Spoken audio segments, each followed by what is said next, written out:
Hello, film buffs. I'm Benjamin. I'm Benji. And I'm Ben. And welcome to Three Indistinguishable Guys Talking About Movies. The film podcast for the discerning, insufferable film dork. Now, many of our listeners tend to skew a little younger. Yes, tail end millennials and plenty of Gen Z. A lot of you youngins probably aren't well versed in the classics that date way, way back to the golden age of Hollywood. And that's why today we're going to offer you some must-watch classic cinema recommendations. Benji, why don't you start us off? Okay, I'll start off with an absolute cinematic masterpiece that no film library should be without. It's the 1997 classic Con Air. Nick Cage gives a tour de force performance as a prisoner whose final wisps of hair are clinging to his brain for dear life, thus rendering his speech and actions unintelligible. Highly recommend. Ben, what's your recommendation? My recommendation is yet another Hollywood masterpiece. It's a classic tale of man versus nature, but only on the surface. Dig a little deeper and you'll find it's more of a tale of a man versus himself,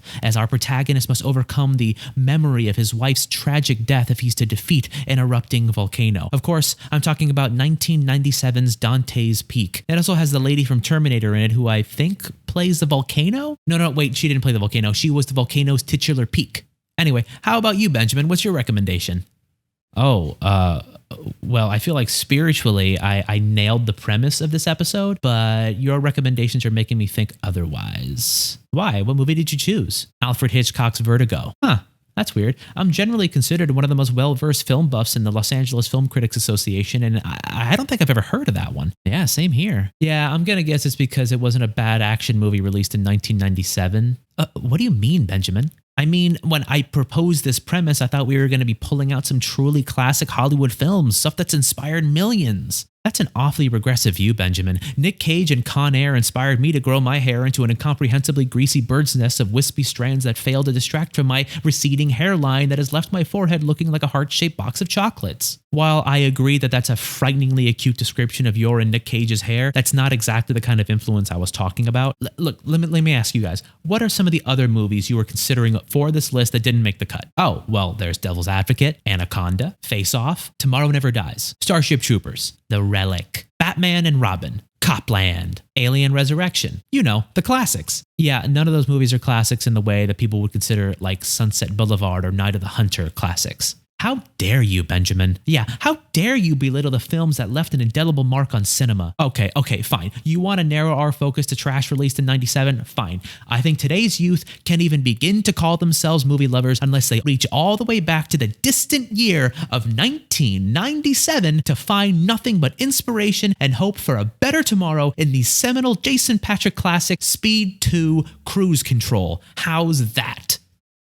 Yes! There you go. Exactly. Boom. Nailed it. That's what we're talking about. Thank you, Benjamin. Thank you for finally putting aside your pride to honor the classic films that raised generations of film lovers.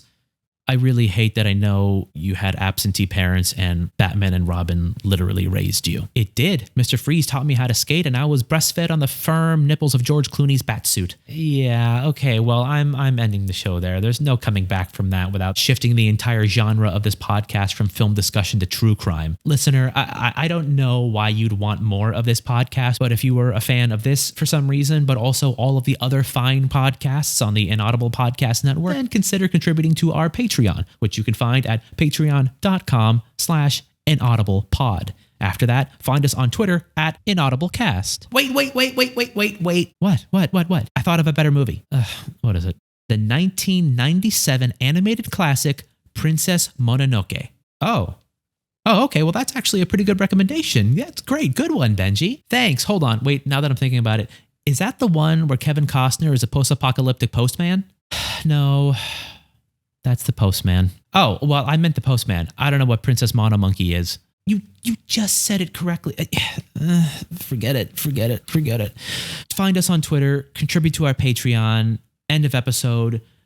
You two are so embarrassing. If you're going to be stuck in 1997, you have to at least pick Fargo or Life is Beautiful. Well, just for that condescension, I'm also recommending Spawn, Steel starring Shaquille O'Neal, Turbo, a Power Rangers movie, Volcano, the other 1997 Volcano movie, Van Damme and Dennis Rodman in Double Team.